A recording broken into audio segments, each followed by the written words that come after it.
2015 Mid-Season Invitational coming to you live from the campus of Florida State University as we are gearing up for Game 3 between SKT and Fnatic. They made some adjustments and they made it work, and the most notable adjustment must be their very own confidence, individual players stepping it up in Game 2. Yeah, that's a big deal here for Fnatic. They get now confirmation they can beat SK Telecom. Yesterday, they had a good start to the game, did manage to close it out. Then in Game 1 here, there were some mistakes, they fell behind. This time around though, Febiven in the mid lane. The difference, I mean, it doesn't even look like the same player between Game 1 and Game 2. I'm not sure if Fnatic has a secret sub or anything, but 10-0 on LeBlanc. This is so good. His twin brother. Okay, there we go. Doing this against SK Telecom means he can do everything now. Yeah, the thing is, it begins and ends with Huni in these games, because without Huni starting those advantages, he never would have given the rest of the team confidence to do so. I think the absolute priority for SKT in this game should be taking Huni off of playmakers whenever possible, because he makes so many plays. Yeah, the Nautilus ban they have, I don't think it's needed. Yellowstar can play so many other engaged supports, so remove that one, add in the Rumble. That's a way to go. Maybe change up your first pick potentially. But we also have to mention how SK Telecom as a team, they won't really get affected by the fact they lost right here. I mean, they've been here before. They were down 0-2 against CJ Enters, came back 3-2 anyway to even get to the final in the LCK. So they should be fine. This is more about what it means for Fnatic, getting that one win and getting the confirmation that we are a good team. And there's a lot of subs that happened in that series as well, but this is the lineup for SKT, keeping Faker in with Bengi in the jungle. These are their grizzled veterans that know how to come back from a series, and they're not even down yet. This is a 1-1 series, and even though there was a 15,000 gold lead in that game, it still felt close, because SKT is a really hard team to close out. Trying to do that 3 times is no easy task. Yeah, that is the question, of course. The chance that you're going to get a 10K to 15K gold lead once again for Fnatic is going to be a hard task. Do you think that because of that Game 2 experience, they have the tools to work with it and do it differently with maybe a slighter gold lead? I think for Fnatic, what they're realizing is player-wise and strategy-wise, at least in the first 20 minutes, they are good enough to get this goal lead. The problem is you cannot make any mistakes, and that's why it becomes in here, because SK Telecom will punish you instantly. So if they get a bit more confidence saying, as long as we know what we want to do, as long as we pre-plan what's about to happen, we can make some plays. If they start falling back into this routine where they get a bad start, I can see it crumble completely and just lose in like 25 minutes. Yeah, we will see what happens. We're going to go into game in just a second and throw it over to the caster booth. But for now, though, we're going to listen to Bang talking about what it means to come to an international tournament and play Koreans.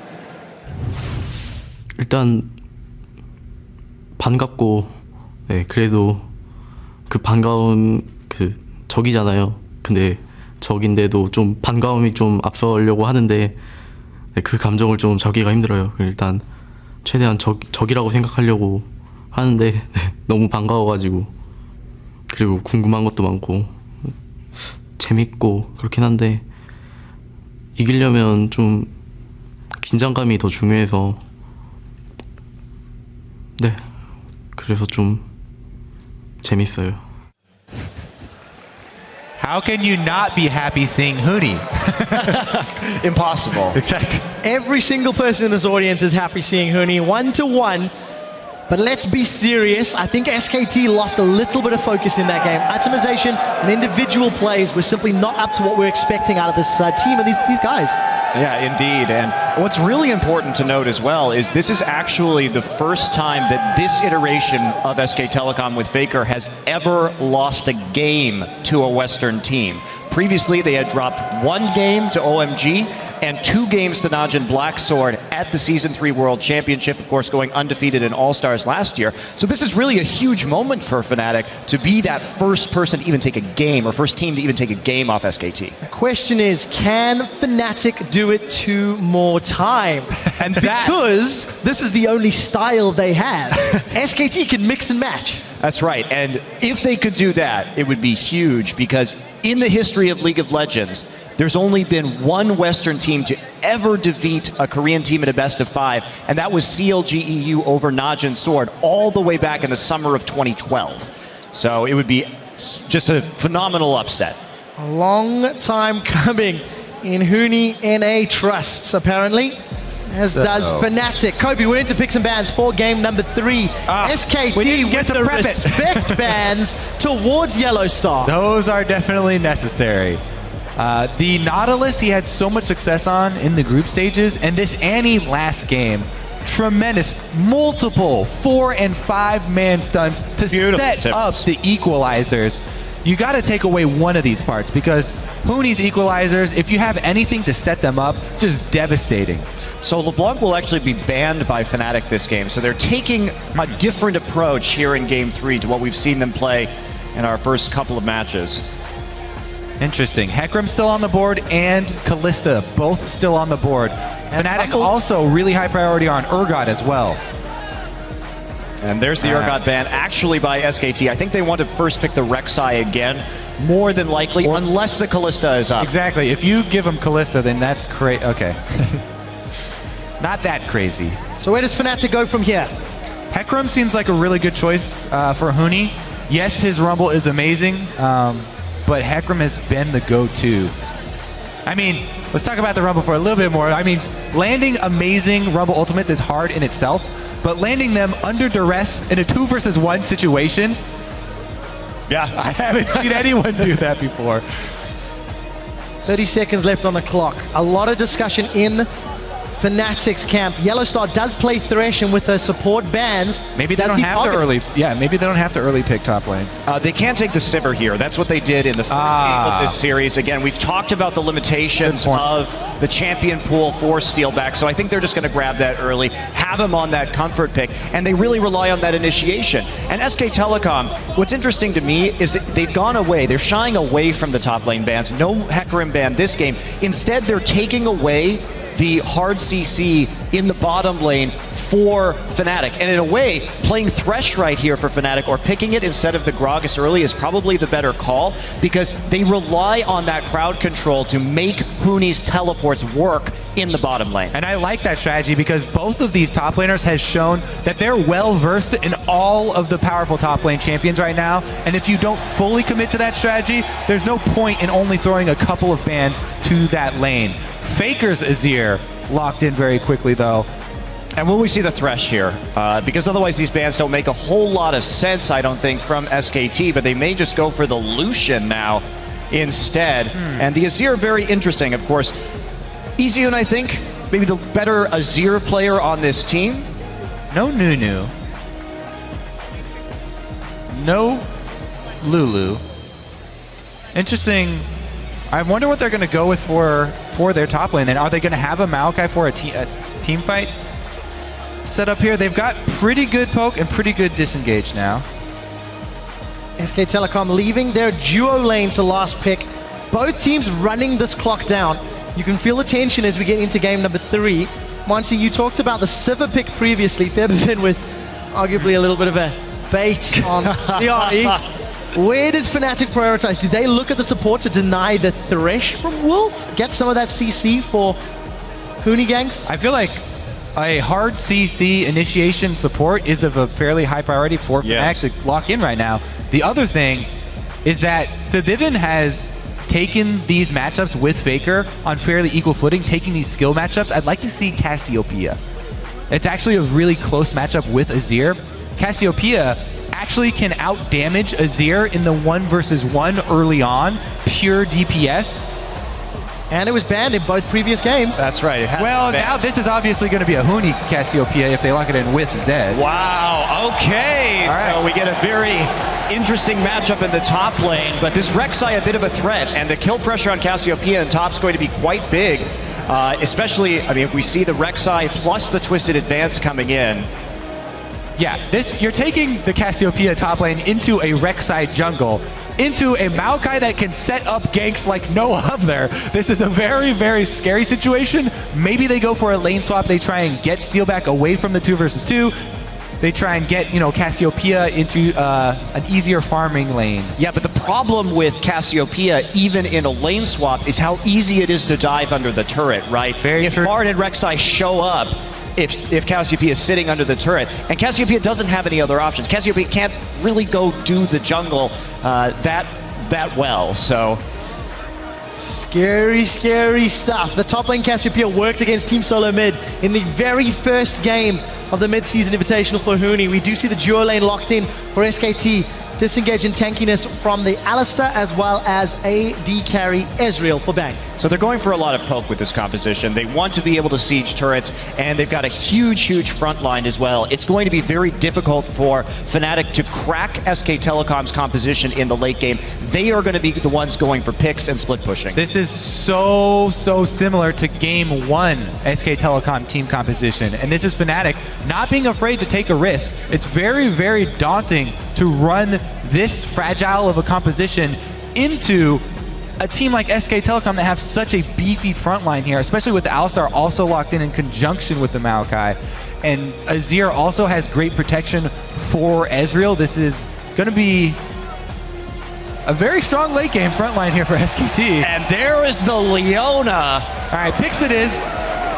Full pick composition, really, from Fnatic. Yep. They need to set that up. Fabiven's going to have to get that early lead to see if he can make some split pushing happen right here. But the Ezreal coming in for Bang, it is still occasionally used as an AD carry in Korea. We do see it from time to time, and we have seen it this season. But look how conservatively they're playing. It's going to be really difficult to turret dive that particular duo combo. They just want to play safe. And I think that's what, I'm pretty sure Koma came up to them during that break. They're like, just calm down, guys.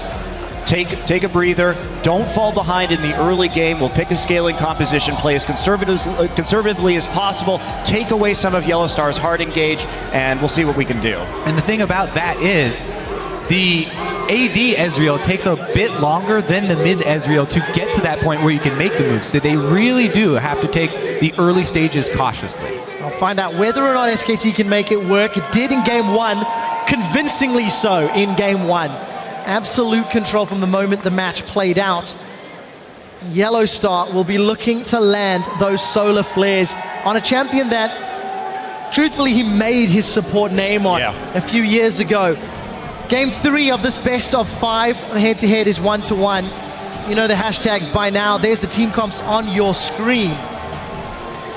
For Fnatic, go big or go home. That is their play style, and they are sticking to their guns. SKT, I'm looking for solid play. From Fnatic, I'm looking for exquisite skill shot accuracy. If Reignover can get some really good Gragas ultimates, then that can open up opportunities for them. But they really have to execute this with a lot of precision. And you know, moving forward too, in this tournament, the conservative style, I think, is how you have to go, because we have so many aggressive teams right now. You just want to wait for the right time to strike and take that high percentage play instead of just scrapping it out all over the map. If you can do that, Fnatic has a little bit of a different philosophy, I think, but see what they can do right here. Huni going to be chased away by a sapling. No sapling start yet for this Maokai, and no indication quite yet of a lane swap. A fan-out start from everybody, matching their opposite numbers. No deep wards yet either, Kobe. All right, so we mentioned the dangers of a Cassiopeia top. However, if she gets a lead on Maokai, the range versus melee matchup is so punishing with her, because once she lands the first tick of poison, she can go for a kill. Yeah, obviously quite dangerous there. Although in this particular comp too, there's almost no way. When we think about Cassiopeia, we typically think of this big 5v5 team fighting champion, but with not too much of a front line right here, it'll be difficult to actually pull off in a 5v5. The strategy here is, whoa. Nice. Yellowstar is able to interrupt the early experience advantage for Faker. But he took a huge chunk while doing it as well. And lane swap, probably not going to hurt him too much. Yeah, so lane swap will be coming in right here, not wanting the 1v1 for Huni, but that's going to make it pretty difficult for Huni to farm. A little bit of delay right there, and we will see Wolf helping out at the blue buff. Yeah, both junglers. Giving it to Marin. So they're going to do that. So Marin, we see this especially on Maokai and Korea, and if we harken back to actually IEM, we saw the GE Tigers do this up against SK. Just give the blue buff over to Maokai early, farm from range, and try and get some sort of lane swap advantage. I'm going to go all the way back to 2011. CLG did that when Hotshot was Cho'Gath. That was one of our earliest lane swap moves, was to give a level 1 blue buff to Hotshot. And he sustained because nobody had ever seen a 1 vs 2. history lessons at the mid-season Invitational. Ladies and gentlemen, we did see Rainova invading on the stronger side of the map for Fnatic to steal away SKT's red. We'll see whether or not Yellow Star's Leona can look to help out Huni's Cassiopeia. That's a level 1 snake. Tower dives, you say, Monty? Yeah, I'm a bit concerned. Yellow Star is going to sneak in to... Oh, can he get actually under the turret? Oh, he used his stun to kill the ward. Will the cooldown be back up for this tower dive? Maybe the presence will be enough to scare them off. Yeah, so He can't Targon execute. Yellow Star really getting there in the nick of time. Nice map movement. As soon as the wave hits the tower, he allows Huni to clear out, get that experience. Takes a couple of Mystic shots, but no real threat right there as SK Telecom look to close in. So Bengi looking to punish the immobile champion of Cassiopeia, and Fnatic reading that, anticipating it, and letting Yellow Star roam up. Yeah, it's just good lane swap play. I'll give you that one. Let me pause for a second, give a little rant though. Calling champions immobile right now, so people... Oh, here we go. Well, we'll get to that in a second. Bang does get caught out with the stun, and Huni continues to chase. Professor Kobe, school me. It's just a little pet peeve I have because people use it so much.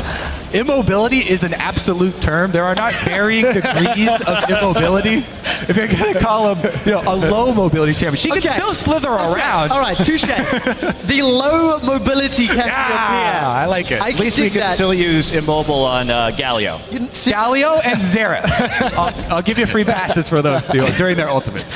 The last time I heard that style rant was the rotation versus translation debacle That was a fun one. of Worlds last year, I believe it was. So, anyways, let's get back to serious business. Rainova is going to land the big belly on Faker. Faker's going to get away, and that's Featherman going forward. He's taking some Sand Soldier poke in the Ignite.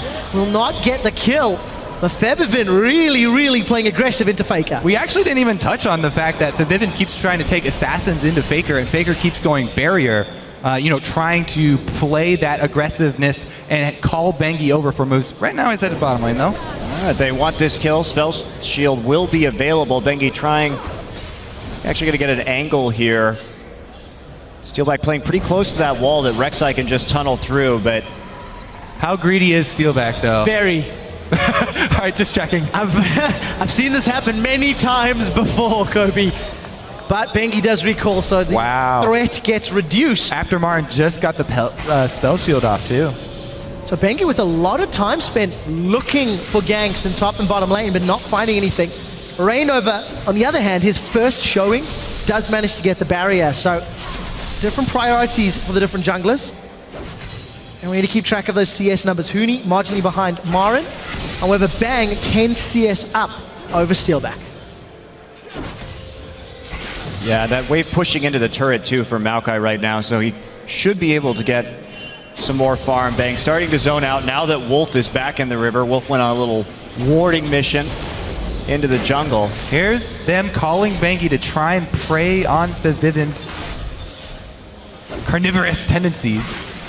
We need to take a look at the setup in the top lane. TP is going to be available for Marin in a second or two. Not available for Huni, but he's luckily in range. Illustar gets head-butted down the river. Faker and Bengi are coming up. Looks like they are going to back off. Not finding a play right there. They were hoping Fnatic might commit to the 2v2. Yeah, really good communication there from Fnatic. Vivian alerting the top lane. They had to play really defensively. Wow, that's a flash from Marin again. Rainova with an early game impact on Gragas. Same jungler that he had a great impact on against Team Solo mid in a similar gank pattern. Gank mid, then gank top. They're going for the tower dive. Marin 6 though, Steelback does have on the hunt. He used that a moment or two ago, and it was first blood to Marin. Steelback's going to take a turret hit, and that was hard. Yeah, Maokai had just hit 6, so had his ultimate for the damage reduction right there. A little bit of a weird attempt, and a very dangerous one at that, into a 2v1 tower dive with no Grog Assault. Plus, you're doing it while the teleport's up for Maokai, so he can teleport back to the lane and pick up most of the minions that are... or he can teleport top. Yellow Star gets interrupted, gets head-butted backwards. Huni does not have access to that Petrifying Gaze, and he's just been exhausted. Yellow Star's looking for the flash. He should be able to get away, and that's a teleport trade for an Ignite. Questionable teleport there. They did lose the entire wave then, so he wasn't able to go back and clean up that minion wave. Gonna have to walk all the way back down to the bottom lane. So- Same as Steelback, and he's coming back with a BF sword. Questionable play from Reignover in the bottom lane, Well- but now Hooney's in trouble. He instantly flashes and bang lands the true shot barrage. That's a kill for SKT. Well, Marin's patience pays off. That was actually very deceptive. So what happened there, Marin comes into this lane with a catalyst, and they're starting to think about lane swapping right now. Now the question is Fnatic going to make a dragon play? But considering that Fabivin just went back, it may not be possible. So they thought that they were going to swap the duo lane back into the bottom side, and just that patience right there paying off. But can they get a dragon off of it? Looks like they probably will be able to, They actually. definitely should be able to. I don't see any way SKT can contest that. With Vivin at full HP in the mid lane, Faker's very vulnerable, cannot venture into the river by himself as Azir. Dragon secured by Fnatic. Tower defended in the top lane as well. Evervin's gonna Nice quickly steal. steal the little raptor away. Small CS advantage, and every time we look middle, he is trying to poke out Faker. So- Difficult to get a kill though. Yeah, Manamune going to be the first item here. A little bit late on that tier. Bang never recalled previously up in that top side, so see how fast you can stack that one up, but the kill will be doing him a few favors at the very least, and see how Marin can do up against Huni with that first blood gold. Yeah, so 500 cost for the dragon, basically. Or actually, no, the first blood gold didn't even come from that. That was the dive choice. Terrible one at that. Steelback, 10 CS down. He will be meeting head-to-head with Bang's Ezreal. Does have a small experience advantage. Not too much to speak of. We do see that both Wolf and Yellowstar making their way to lane, but Yellowstar will be there first. He is also down on levels against Wolf. And Reignover, another invade. Both of these junglers spent a lot of time in their opponent's jungle. Yeah, the thing here is that Reignover's got the early Sightstone, though. So on his early visits into the jungle, he can deposit a bunch of deep wards, whereas Rek'Sai still not back to base in time to buy her Sight wards, or her Sightstone.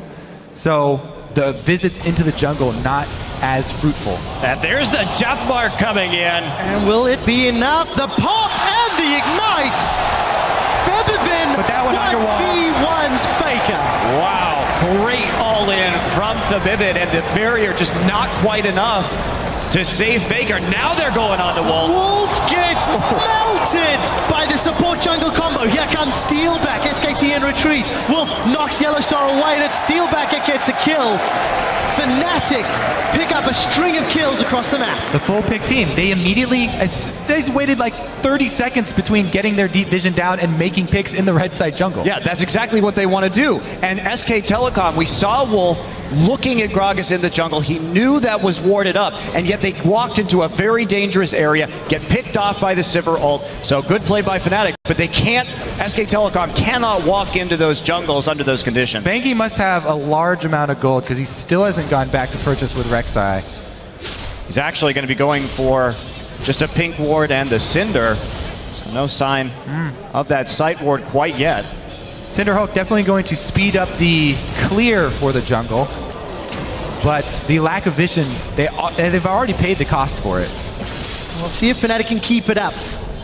Their team composition is so heavily built around starting the engages and getting the damage on the right targets. If Marin's ever tanky enough to have a front line with Bengi, Faker and Bang have a lot of range. Right, again, it's a similar story to our first game.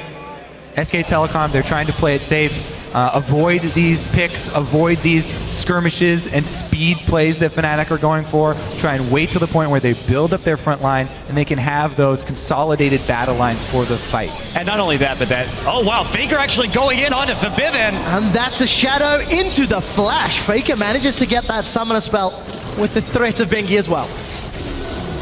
And setting up the siege as well, because it's going to be really difficult for Fnatic to actually control any kind of situation if there is a 5 versus 5 siege going on. They have Cassiopeia as well as Sivir and Zed for wave clear. Gragas is also a pretty good wave clear jungler. See if it's gonna pay off. Yellowstar has just hit 6 and he has a penchant for going aggressive. Wolf still does not have 5. access. He's not got his ultimate and Steelback flashes forward. The next auto attack secures it. Here comes a teleport from Marin. Hoonies is a couple seconds later, cancelled from Morin, cancelled from Huni. And the top laners decide to stay put where they are. Oh, here comes Rainover. Bang able to Mystic dash as well away. Oh, I completely forgot the name of the spell. Something I'm actually... Okay, shift. Look at me. I'm actually disappointed. Quick shot, you're the one known for ability names, right? You know when you have it on the tip of your tongue and then it just poof, disappears. All right, well, the interaction that I was actually looking for in the top lane during those teleport channels, if Huni's close enough, a free Petrifying Gaze onto Marin channeling teleport could be disastrous for him. So you have to be very careful with where he starts channeling his teleport. And there's a turret going over to Fnatic. That'll increase their gold lead to a very healthy 2.5K. Dragon's going to be coming up soon. Looks like SKT might want to take a crack at it, but it is going to be pretty difficult. I'll see what SKT do decide. 2,000 gold down again against an aggressive pick-making team. Faker eats 2 shurikens. The knockup is interrupted as Febiven materializes. Ignite plus one more. That is 2 1v1s in a game. Febiven is studying from the pawn style of mid-lane play. Get a solo cam on Febiven right now. That man... Oh. Wow, Morin and Huni going toe-to-toe, but there's backup here for Bengi. Petrifying Gaze available. Let's see, that's a 2-man stun. Huni's turning the poison over to the Queen of the Xur side. Flash has been used. Gonna try get that movement speed as much as possible. It's not gonna be enough. SKT will get themselves another kill. They invested a lot. What can Fnatic take in reply? SKT still playing from behind. Now, Dragon up in 10 seconds, however. Wolf trying to hold on to this big lane turret. And he's going to have to pop his ultimate. Looks like he may be able to delay long enough. And Huni doesn't have the TP, so SKT can get... Tagged him, that's it. Sorry. It doesn't do that much damage. Getting excited, Kobe. So let's take some... Hey man, 2-shot barrages, they don't just come from Faker. Let's take a step back. Wolf, with the Unbreakable Will, defends the mid turret. That is important to note. SKT even out the kill trade 1-for-1, and now they are setting up for Dragon. Yeah, they have the advantage onto Dragon. Huni just heading into the top side. Looks like Fnatic happy just to give this one up. They don't have the death mark available either, so there's not really any way they can contest this. They're not going to try. And that's probably the best possible plan. At least Huni can get some more farm in the top side. 1-to-1 as far as Dragons are concerned. Marin with the Home Guard Mercury Treads on his Maokai. See if he can get himself to respond to this heavy initiation style of play that Fnatic are bringing to the table. And there's this 1v1. This is what you asked for, Kobe. Well, I was thinking a face cam, so we can actually see his reaction after he gets the full range shuriken to land on Faker and get another kill. Grinning from ear to ear is Febiven.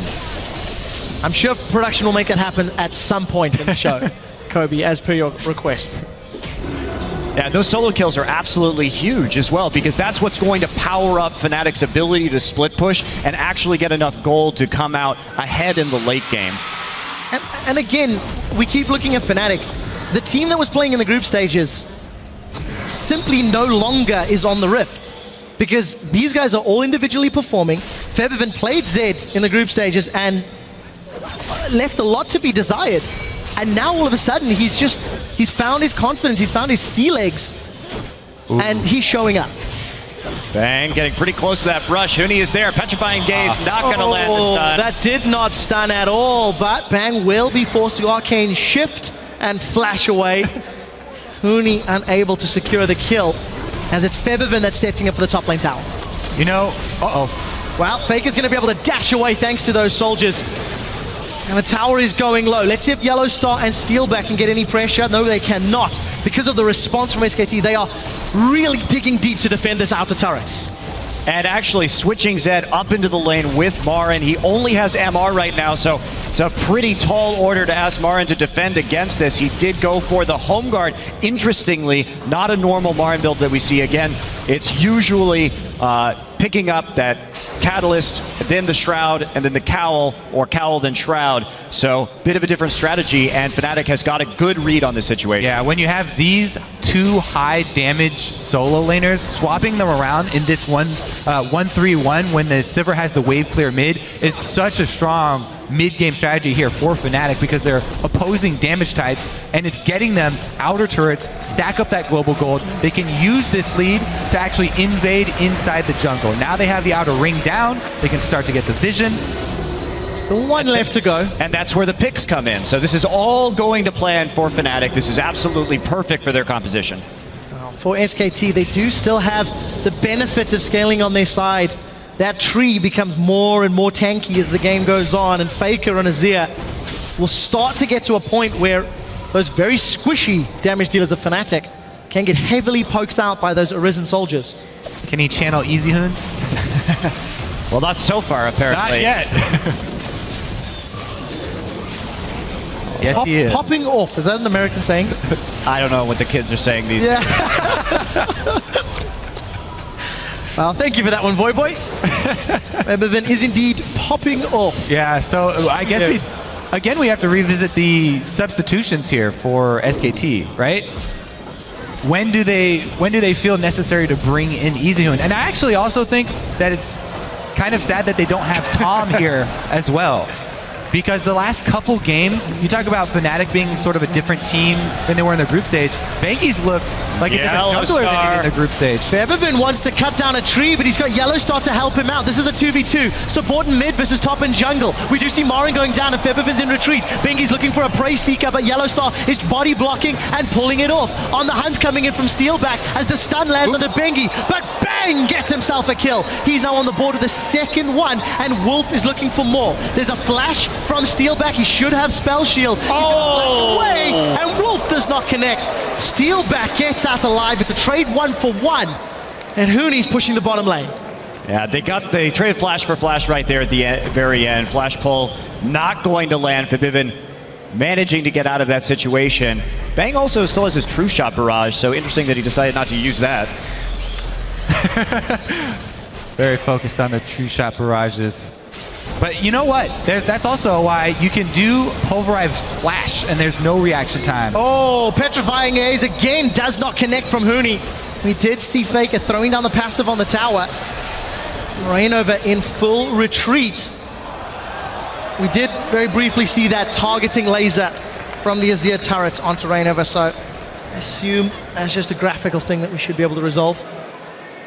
So trading 1-for-1 in those kills, though, in those side situations is actually highly preferable for SK Telecom because they relieve the pressure in that situation. There's no more turret chip damage going down, and it prolongs the game until they can get tanky enough to deal with some of these split pushers and actually just force Baron over and over and over again. The reason why Zed is a pretty, in my opinion, risky pick in this particular meta is that you need to team fight around Baron. You need to team fight around Dragon to prevent the 5 stacks coming in. And when you have Zed, you have to have such a big lead because he has to one-shot somebody in a team fight. If he fails to one-shot somebody in a team fight, he's not actually particularly useful. And that means you need a big gold lead to do that. And so it's... Is this enough of a gold lead, Monty? You're looking at around 4K, 2-0-1, a CS advantage, towers are down. Is it getting there? It's getting there for sure. Yeah, time is definitely running out. I definitely agree with you, and it's even more so in this game because Maokai is such a great counter to melee AD champions because if you can't get in and one-shot somebody, you can't get back out either. The targeted snare is so good against champions like Zed, like Talon, these melee carries. And not to mention, I mean, once the Hourglass is finished onto Azir, also that creates even more problems for target selection. And with all the Hourglass and tankiness right now, Zed in the late game, his targets you just start to fall off one by one. The QSS, and then you have the Hourglasses, and then who are you going to target? Basically, you can't target Alistar, you can't target an Ezreal with QSS. There's literally nobody to deathmark. On the assumption that is all playing out, Hooney could theoretically hit the Petrifying Gaze. He's not done it the last 2 times we've seen it being cast, so we'll have to see if he can bring himself back up. But time, again, is what SKT are looking for. They need to use that True Shot barrage to defend, use the soldiers from Azir, and stall out till they're tanky enough to deal with Zed. But even if you hit the Petrifying Gaze, the beauty of the Alistar pick in this particular situation is that you just pop the ult, and then you punt Cassiopeia out of the fight, right? It's one of the best anti-Cassiopeia picks you can have. I definitely agree, and that's why we really have to re-emphasize the precision point for Fnatic. They have some tools like the Gragas ultimate and the Sivir speed boost. If they can get the split that they need and try and disrupt the battle lines, that's their hope. Their hope is to make that small opening and jump on it. Well, I did get confirmation from production really quickly. It was the visual bug from that Azir turret. Players are restarting their clients and getting themselves back into the game. I'll keep you updated if anything changes. As per rules, not allowed to talk during the pause. So you see the players using Morse code. Chatting away. Don't start that. Don't start that. It's hard to make it out with this audience, though. They're fired up. Well, I think it's fair to say very few people expected Fnatic to perform at this level in this series. I was not one of them. I did not think you weren't one of them that wouldn't think? Don't give me double negative. Right, let me do this in English. I did not think Fnatic would be going toe-to-toe with SKT as they are right now. I didn't think Fnatic would be doing this well in this tournament. I mean, if we look at their run through the EU playoffs, it was considerably sloppier than what we've seen them bring here. This is a level of precision from Fnatic that I didn't think they had in them. Yeah, you can say, yes, we know what Fnatic will do all day long. But if you aren't in place and you aren't able to execute in-game, these plays come so quickly from Fnatic and they're so crisp right now that they're still working. Yeah, they absolutely are. High risk, high reward style of play. On the assumption they find those picks, they lead to towers and objectives. On the assumption they don't, then obviously things go completely awry. Just again, another update, guys. We are in fact restarting the SKT clients as well. Hence the additional delay, so hopefully we should get back shortly. I can see a few of the players slowly starting to trickle back into the server. 20 minutes, 10 seconds on the clock. SKT, Monty, some uncharacteristic misplays, a few small mistakes. Game 2 much more now than Game 3. We saw the same amount of GE Tigers at Intel Extreme Masters, which is something that nobody really expected going into the tournament.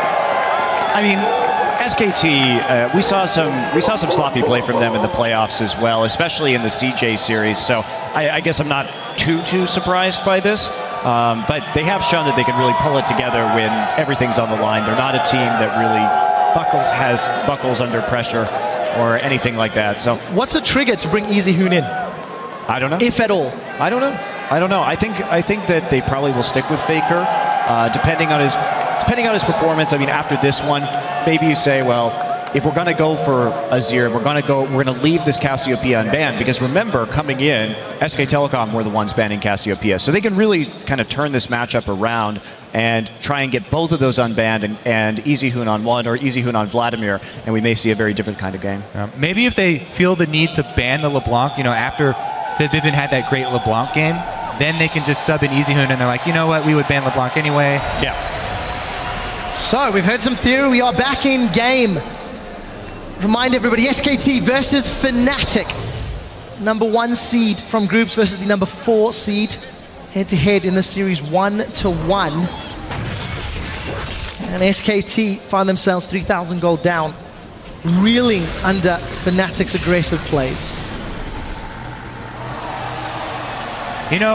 Something that I actually overestimated, which actually sometimes I do a lot with jungle, were the jungle bans. Bengi's been getting Rek'Sai over and over, but Reignover, I've been so impressed with Reignover, especially the early game. He's been doing really well with this Gragas, keeping up and actually surpassing Bengi in this one with map control. The early Sightstone and that early setup for the picks there was a very small timing window to make that happen and get into the red side jungle and get the vision down. And he jumped on the opportunity. He's had a lot of control for Fnatic. I think there's also a lot to be said about Reignover's growth in his jungle patterns against Bengi and SKT in comparison to yesterday's match. Monty, we were talking in prep for this series about how Reignover just seemed lost when Bengi was playing the Nunu, and yet he didn't know how to read him. In this game in particular, Bengi has been unable to make plays through other members of Fnatic, but Reignover's got multiple flashes, multiple ganks in the early phases, the first 5-10 minutes. Yeah, I think that he's definitely shown up today. And talking about junglers too, given how this tournament has played out, I kind of want to go back to Kobe's questions about Tom, which is SK Telecom's substitute jungler. Given that this has been a very scrappy, mechanical tournament, you have to wonder if Tom was really the better pick here. Yeah, Tom isn't as I think, he doesn't have the same foresight that Bengi does, but he is very reactive. His reactions are instant. Yeah, and he really likes to fight early on. So against this group of teams, there was a possibility that they could have run with Tom, but also Tom has had some quite poor games at times too. He does play a higher risk style of jungling, but when everyone's fighting all the time, I honestly think you'd rather have Tom. And hindsight being 2020, nobody would have thought it was going to be SKT versus Fnatic in the semi-final. Well, this chaotic style was written off by so many people. Even myself and Fisher were going, how will it go? We're like, well, we're secretly, quietly hopeful that the aggression will pay off, but it's so risky and it backfires so frequently. Yeah, I think I wouldn't gamble on it every time. But well, Fnatic sure are, that's for sure. Their coach is a professional gambler, Monty. former poker professional, I will have you know. Now an upstanding coach, according to Reddit, one of the best in Europe. Definitely leading Fnatic the way the team needs to be led. You know, you see the growth in their play style. All right, guys, while the players on stage are looking into this matter, we will be heading over to the analyst desk to help us chat more about the matchup. Thank you, gentlemen. And guys, we're with you on this. We're excited to get back in the game as soon as humanly possible. But until that point, we get a bit of a moment to break down the game midway through. And I do have to say again, pointing towards that mid lane, you know, Febivin, after a questionable first game, just as Voidboy put it, popping off here in game 3. We thought of the weaknesses that Fnatic had going into this, but I am absolutely loving how they're playing to their strength, completely unfazed by what SKT has to bring. Zed's not viable in Korea, it's viable in Europe. They're pulling it out, getting solo kills against Faker, help steal back, make it out of lane, and then the game's just going so well for them. We have such an exciting match in our hand. Really, the cards are not over and not given right now. I think that, you know, was all right, I got to interrupt you because just like that, we're ready to get back in the game. I'm exactly. happy. So I knew you'd be happy to hear that. We're going to toss it right back over to the guys to get us into it. All right, welcome back to Tallahassee, Florida, where we are in the third game of the first semi-final. The mid-season invitational. I am quietly hopeful that this will work out. Sheepy obviously happy as the only analyst desk member to predict a Fnatic win, as it looks like Fnatic have control. However, it is still very early in this third game. Yeah, honestly, they should have control in this stage of the game. yeah, it's pretty expected at this stage that they would have it, but we'll see how this next Dragon fight goes, if SK Telecom wants to commit to it, or if they're going to be happy maybe giving this one up. Double Blade Zed does have a decent amount of vision coverage. Split pushing already while the Dragon's up. Oh, here comes the teleport. They do want to defend it. Well, it looks like Fnatic's low fight. Marin's coming in from the side. Reignover does get the barrel. Now Dragon secured by SKT. That was the second as Fnatic are looking for the team fight. They do have crab control, which means extra speed as well as Sivir speed. Febivin as well as Huni. Double team to take down Bengi. Now Huni's on the sideline. Poison ticking away onto Wolf. That unbreakable will is breakable by Febivin. Yellowstar flashes over. He gets the slow, but the petrifying gaze gets nothing and nada. Fnatic lose Dragon, get 2, and turn for a tower. But they have the wave right there on the mid lane turret, so they will be able to take a tier 2 almost certainly right here. True shot barrage down, no way to clear out that wave, and maybe close. Oh, Reignover's in trouble, and he just gets bounced all over the lane. The tower survives, and SKT get themselves a kill in reply. Wow, close right there. Good defense by SKT. Faker managing to get over the wall and hit the Emperor's Divide and helping to clear out that wave. So, see what Marin just going to head topside at least for the moment and just split push a little bit. Let's take a look at that fight again. Yeah. Looking at the knockups, I imagine. Yeah, Faker making a case for himself to stay in this series. Snare set up there from Marin. And Reignover takes a ride. I didn't know Reignover could fly. Also, just great zoning from those Sand Soldiers as well. One in front, one to the side, making sure that no one could walk up while the play was being made. Just like that, all the goodwill of the team fight from Fnatic squandered or outplayed by SKT. They get their first tower of the game. They are still a few thousand gold down, but there'll be a lot of free time on this tower. In fact, Febiven's just going to look for the kill. Bang will secure it.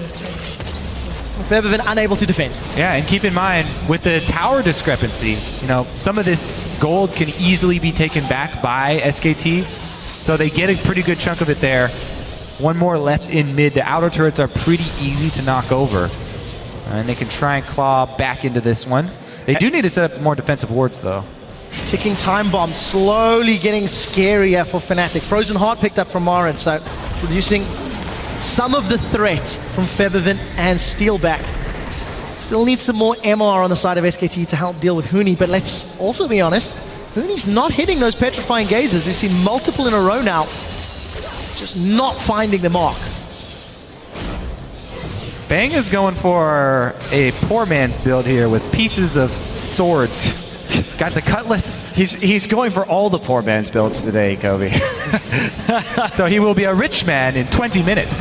Which is funny because he actually was the one who started out with 2-0-0 on this team. So picking up the kills and staying even in farm as well in that lane swap, but not really getting a whole lot right here. And CDR boots? Gotta get that. I'm just gonna leave that hanging. Tell me more, Kobe. What is your opinion of CDR boots on AD Ezreal? You can get more attack speed by firing off more spells with Ezreal. Oh boy, Fnatic just going for the Baron. Pings wildly coming in from SK Telecom, and they're going to back off. It's a nice try, though. You have the Zed, you have the Cassiopeia. Might as well make an attempt. One of the advantages of running the more risky, precision-based team comps that have more damage, you can put a lot of pressure on those neutral objectives because you can take it so quickly. Even though Cassiopeia is at half mana, you'd really like to get her a blue buff before you do that. No teleports for either top laner. We did see Febiven shoving out the bottom wave, but he's now moving in the jungle. Yeah, they have plenty of wards there to see exactly what Febiven's doing, so he's not really going to be able to get an angle onto this fight coming up. Marin actually going to abandon it now. The split push isn't going on. They may want to try and create a pick right here or get a 5v5. Now, Febiven is in lane. Push out that wave. Fnatic going full EU and starting the Baron dance. Febiven gets poked down by the Conquering Sands. And now Faker starting to come into his own. Hourglass almost completed. Look at that tower. It is shredded, and SKT even out the tower kills. It's a 2,000 gold difference, and Faker, he wants blood. He jumps onto Febiven. And they're just going to go for a continued siege right now. They want to break up this this split pushing that's happening. They have a slow push developing in the bottom side as well that's going to have to be dealt with. Oh, they're going to back off. So Fnatic also have to do a better job of coordinating their wave clear. Gragas off to the side. Zed actually used his combo for harass rather than going for minions there and made it very easy for SKT to knock down that last outer we were saying was easy gold for them. So, poor man's build starting to come into effect. Muramana complete now. And also that Blade of the Ruined King, so that'll give him a little bit of extra survivability. And the Hourglass for Faker just a few seconds ago. Big item spikes with the not big enough gold lead for Fnatic. Yeah, crucial items. Is he going to turn the Sheen into the Trinity Force or actually an Iceborne Gauntlet? I would go Gauntlet here. And go for the super annoying perma-slow with these cooldown reduction builds to try and kite Zed. It's not only kiting Zed, but Cassiopeia as well. Cassio won't be able to close that gap, and they have so many short-range champions here. The Sivir, too, would be affected by that. So I think you just go full tank here. I kind of like to see an early Quicksilver Sash on him, though. Right now, he's got a decent amount of damage output. Quicksilver Sash, it would double for Zed and for Cassiopeia, as well as if you get hit by one of those Yellow Star really long-range solar flares that's just looking to pick somebody off from a very long distance. All right, big wave in the top side for SKT to deal with as this Dragon's going to spawn in a few seconds. Febiven looking for a turret here in bottom. Will SKT make a TP play? The other thing about SKT's mid-push is they were able to clear out most of the vision for Fnatic. Yeah, there have been wards at the bottom side for a while, so it's been dangerous for Zed to split. Here we go! Yellow Star and Rainover coming in from the backline. Marin was teleporting into the pit, but Febiven's in trouble. He's not going to get the kill, and that's a shutdown from Bang. SKT with a great start to the fight. Double kill for Bang. His Petrifying Gaze does nothing. SKT, 2 kills on the board. They turn their attention Now you can to the middle lane, and what an easy team fight. Fnatic did not find their targets. This is why these comps are so risky, because SKT, there's so many ways for them to win this game, but there's really only one for Fnatic, and so that's going to be a Baron. Dragon will go over to Fnatic and get something for it, but this gold lead is going to vanish, and the very scary Ezreal Azir siege is going to hit the turrets. Precision, precision, precision. Fnatic were not able to focus down either of their main DPS targets. The Azir and the Ezreal. Bang was able to kite very easily. The Blade of the Ruined King active also, he was able to heal with. And there's your QSS coming. Now he's got QSS on top of it. He's... Now Febiven will be relegated to side lanes if those items are telling us anything. We'll see whether or not Fnatic can show some map play as opposed to just pick-based play. And it looked like Bang wants to go Trinity Force. Here's that team fight once more. Yeah, just coming in here, I mean, Bang does have to flash out of the way right there, but Febiven gets focused by Faker and Bang. There's a True Shot Barrage that just takes him out. His kiting, there's no more damage to deal with him really, while Wolf and Marin are just absolutely denying on the side. Wolf in here, the bouncer at the end, keeps both Steelback and Huni out of the fight for the duration of his ultimate, and as soon as his ultimate wears off, tag team with Marin. Okay, your turn to tank now. I'm out of here. What a fantastic pickup for Wolf. It was the very last lock-in for SKT, and that Alistar is just doing so much work. SKT even on gold, but that will change shortly as they look to secure their 4th tower of the game. Fnatic opt not to defend while they simply can't. And SKT looking for their 2nd, and just like that, SK Telecom now in control. They're still moving forward right here. They absolutely can dive these turrets as well. If they don't want to just zone and poke off, they do have the Righteous Glory on their top lane Maokai as they press into the base right here. And it's hard, because even if you can get, how do you get onto the back line right now if you're Fnatic? One of the big issues is the Azir passive covering your flanks. So there's not, you can't kind of ninja your way around the side and hope to one-shot somebody, really. Siege tanks complete for SKT. They've got the front line. They've got the power to back it up. Well, SKT now are strangling the life out of Fnatic. Got themselves a number of quick towers in succession. Baron, about 75% of the time has been used.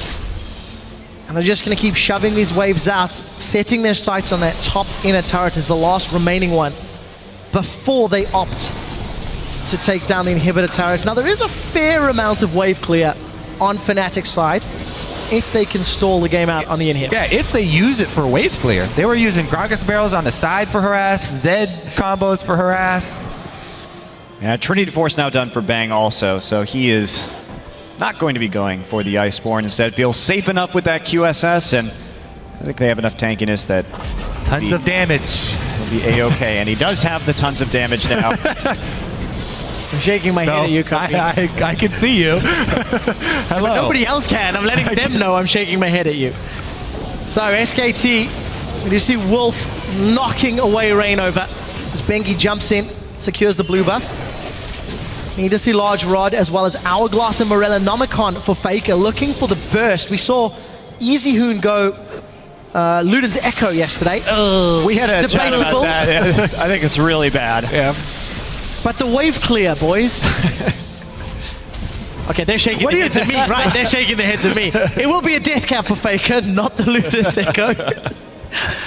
And Febiven trying to set something up. The game is stalled out. SKT playing it safe. And outside of that blue steel, maybe waiting for a dragon? So much for Fnatic, Bush. That minion got too close. They start picking him immediately. Well, is he still in there? No, he moved out. All right, he moved. He's making s'mores. been a long day, gentlemen. We do see Huni. He's in trouble. In a very dangerous position right now. They don't have vision to really make that kind of play, and he's going to try and flash. Bang just turns his back, and that did not work out for Huni. He's going to put the shield down, but it will be Bang. That goes unstoppable. 5-0-1. Huni way out of position. Now Morin, he's going to jump onto Rainover. Rainover's already flashed. Steel back, holding onto On the Hunt. Here comes Febiven, trying to put some damage down. On the Hunt in reply, but it's a 4 versus 5 at best. Faker gets himself a kill. That's his first of the game, as Yellowstar forced to flash in defense. SKT punish Fnatic for being out of position, and they look to secure their first inhibitor turret of the game. When it rains, it pours. Huni gets caught out, then Rainover, long walk back, belly slam into the wall there, and he goes down as well. Inhibitor for SKT. Floodgates have opened, Monty. Yeah, the floodgates have indeed opened, and they've got to drag it up in 40 seconds. SK Telecom looks like they are likely to be able to get there in time, and then perhaps transition over to that Baron. There's the Void Rush coming in. Is Bangy going to die here is the question. Let's find out. That's a lot of damage. The burst comes out. The boomerang secures it. It's the farm alarm to get farm. Interesting decision right there. He wanted to set up on the map, but Marin's still on the top side, and they had actually plenty of time right there. So a bit of a terrible, terrible Void Rush. Fnatic with a numbers advantage now set themselves up for Dragon. Looks like SKT are around. Could a True Shot Barrage steal? Hey. No, it cannot. Good combo with the Mystic Shot, almost tagged it. Still. Fnatic get their third Dragon. We're still a while away from any threat to 5 Dragons, which may be Fnatic's only hope. Because they can't deal with a siege, they can't deal with a wave clear, and they got those 3 outer turrets within 20 minutes of the game. And since then, it's been all about the Koreans. They can take a lot if SKT get a little sloppy here and, walk towards one of those brush where they don't have vision. Uh-oh. Uh-oh, indeed. Huni looks like he's going down. The red buff is ticking away, and Bang is dominating. Bang with this sweat. Cool guys don't look at explosions, Peel. Bang has been so good in playing against the Petrifying Gaze. Yeah. His mechanics are crazy when trying to dodge that one, turning his back at the perfect time multiple times this game, and a great read on the 1v1. Here comes Fabivin, though. Well, we do see the deathmark. I think that was used a little early. Will the pop? Oh, we do see in the background. It's going to be Fabivin taken down. Rainover gets knocked up by Bengi. Steelback is trying to do what he can. Solar Flare comes down, but it's 3 versus 4, and the True Shot Barrage tags 2. Rainover gets a small heal as he tries to get away. Multiple knockbacks, knockups, knock everywhere, and knock down onto Steelback. SKT with 4 members of Fnatic dead. Super minions in the middle lane. They are setting up on the top lane. They want more. They're going in right now. I think they'll just take the inhibitor and then back off. They can always go back and get the Baron later on. No need to push that advantage. Well, Faker says otherwise. Okay. Right. He wants Huni. He takes him down. Yellowstar, the lone member standing. I think Faker had something to prove after that previous game, and that felt personal. 14-9, 7,000 gold in the lead. Only Featherfin and Yellowstar standing. SKT are knocking on the Nexus. This is going to be 2-1, and Faker at 5-2-5 takes the series 2-1. I love games like this. My favorite kind of League of Legends games are the ones in which Koreans win. Too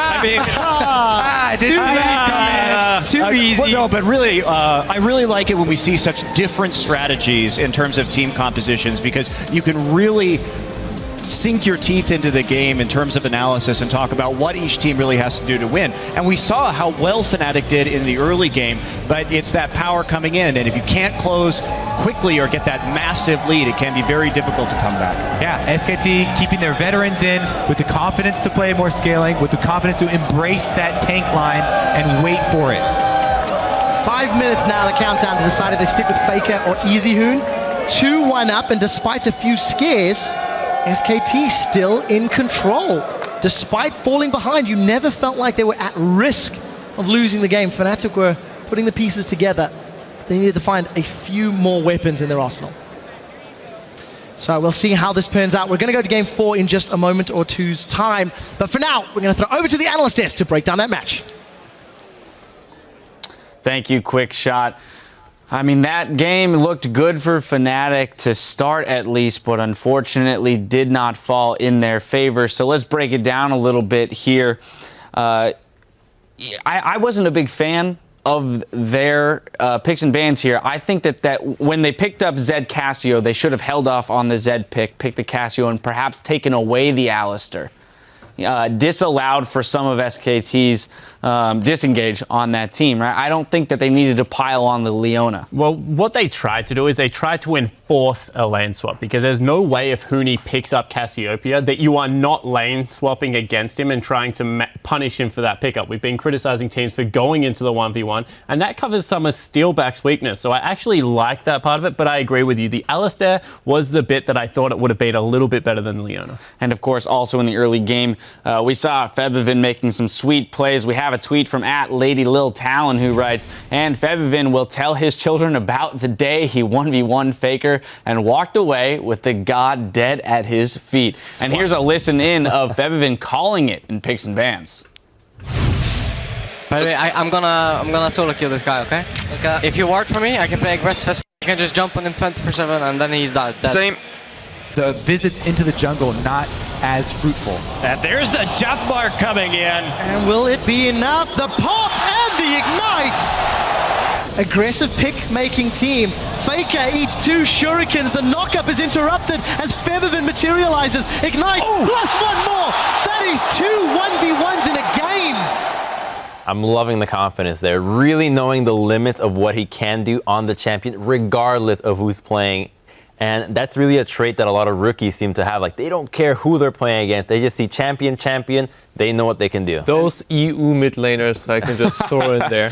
That's what the lane swap does. As soon as you get that lane swap in there, they had to swap it. You isolate mid lane, and he said, just ward out for me. That's exactly what I'm going to do. Well, that's it was wonderfully played in the early game. The problem is they were not able to convert this into a victory. So even with the solo kills in the mid lane and the early lead that they got, Fnatic not able to convert it, and that's where I have to wonder whether or not the team comp that they drafted allowed them to push around the map the way they needed to. I feel like after killing the god twice, the heavyweights were off, and he started to actually perform really well. In the team fights, there was a particular team fight around the dragon area where Febivin was around we see 17. SKT on the monitor right now, but speaking to this replay that you're regarding, Sheepy, we're going to pull that up onto your screen, ladies and gentlemen, and I'll let you break that down for us. Yeah. Here it is.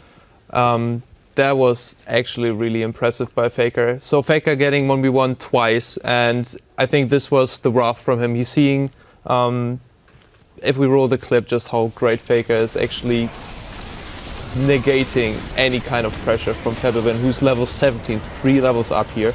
And Febivin comes from the side, level 16. He blocks it instantly, shoves him away, QW, auto attack, and then the Ezreal ultimate to finish off. Febivin did nothing this team fight, and incredible play by Faker. The thing that really confused me about that team fight is that you have a Cassiopeia and you have the Gragas flashing in. We saw it at the start of the team fight, as well as the Leona flanking from behind. They tried to come from all these different angles. The number one rule for Cassiopeia is sit on top of your AD carry, let them come to you. They had already aggroed the dragon. I think this really showcases the differences in the team compositions and how Fnatic misplayed that. When you have a team comp that can be really strong in the 4-on-4, the Cassiopeia is not a split pusher. She's a team fighter. Leona, Sivir, and Gragas do the same thing. You cannot look for these 5v5s if you don't have vision denial. You saw Zed walking through a mile of wards going into that. Faker, he's a veteran. He knows the path that Zed has to take, instantly blocks it, and what Fnatic should have done is just leave Zed split pushing, keep him away from the team fights, and then get advantages that way. I 100% agree, and this is why I want to go back to the point that I was trying to make earlier, which is that when they picked up the Zed Cassio, I would have picked up Cassio Alistar. Pick it away, play the disengage, because you have Cassie to re-engage in that 4v4. As you mentioned, then play that split push out, the 4-1 split push for the entirety of the game, especially after having the early gold that you had on Zed. I feel it was really a strategic misplay here by Fnatic. Yeah, I definitely think that we can say that they strategically fell down. They got all this gold and they didn't really know what to do with it. If we bring it back to pick bans, that is something to point out. also, after one of their one team fights, they ran mid lane against the wave clear of an Azir still up with ultimate instead of denying vision baiting Baron, because with these split push comps, it's one to establish vision for yourself, but if you don't take it away from the enemy, they don't have to make any bad choices, and every single time SKT make good choices, they're going to win the game. And this is actually the first time where I see Huni struggle a bit or being a little bit indecisive, going for the top lane and getting ganked by 3 people, and then the second time when he actually waits with his ultimate to trigger on Bang. That's actually something you don't see so often from Huni, and I think that maybe when they had the power spikes to level up on Febiven and losing this team fight, that must have hurt really hard. And I think the game could have been a little bit different if Febiven actually got all his burst through in this team fight, but didn't happen. Faker played it really, really incredibly well, and yeah. Next game coming up soon, and I'm just looking forward to it so much. An element of underperforming there from Huni on the Cassiopeia. Now looking forward to the next game. Again, we swap sides, so this is the side that Fnatic did get their win on, with the Urgot Steelback being much more of a threat there. You know, SKT banning it both times on blue side. Are they going to just throw a ban at it this time on red? I think the Maokai is actually coming into fruition as to one of the premier picks for this matchup. Fnatic has yet to play it, but they can play it. You know, it's not the style of Huni, but they should definitely consider it, or at least take it away from Marin. The Maokai, what it does is if you pick any dives, all that he has to do, save the Twisted Advance. When anybody dives, hook onto that target and they're instantly dead. The damage is neglected, and it makes it very difficult to pull off any 5v5 compositions that include assassins. Yeah, I definitely think that you have to look at the Maokai. The other one is the Alistar. We keep talking about it. Wolf has the tendency to roam off on him by himself, and if he's on Alistar, he just has so much ability to deny being able to be killed. It's an 80% damage reduction. I think it's also better for him in the lane matchup, so I think that is the second one they'll deny, along with the Maokai. And sometimes what we see from Wolf is that he's in a position where he actually gets caught out, and it's really, really hard with Alistar because you have this ambivalence between getting caught out and then needing to pop your ultimate, or actually baiting somebody in, because if you start committing an Alistar and he pops his ultimate, you get really fast in the situation where you overcommit, and Fnatic is just so strong and turning those fights around where you think, right now we have them, Huni TPs behind, they get slaughtered. Let's return to the top lane, or continue the top lane discussion here. SKT back on your screen, still working out what they're going to do here in this fourth game. But, you know, again, Huni underwhelming on Cassiopeia slightly, but also being in that 2v1, not having the opportunity to make as many plays around the map because the teleports weren't there. And I think that is a big element here for Fnatic coming to this next game, is trying to put him in the position to affect other lanes where Febiven could not. Yeah, that's definitely a point. When you lane swap like that, you don't get the brawls that you're looking for. We keep talking about the 3v3, the 4v4. If you lane swap, it's going to be a controlled game, and that is really where SKT shines. So I expect them to go back to a 1v1. I think a cool thing about this draft was that in the previous games, SKT was banning the Cassiopeia. And they're thinking, okay, we struggled against it in the group stages, let's keep banning it. And then they think, oh, well, we're going to have to make a sacrifice and commit to getting rid of one of our bans. Let's do Cassiopeia. Get rid of the ban that we've been doing all this time. And now they see that they can play against it. It's not as strong as they figured, especially in the top lane. Febiven is favoring the assassin, so now SKT has one ban that is freed up for them. I'm curious to see what they're going to do with it, or if they even ban the LeBlanc, seeing as how they're purple side now. Yeah, I feel like in the pick and ban, they could have also let the Cassiopeia with the Alistar just to have the flex pick, because they play Cassiopeia in the top and in the mid lane, and maybe opening up some strategic diversity at that point. All right, well, we'll see after the break. Don't touch that browser. SKT are one game away from securing their spot in the MSI Finals. We'll see if they can get it done in Game 4 versus Fnatic. We'll be right back.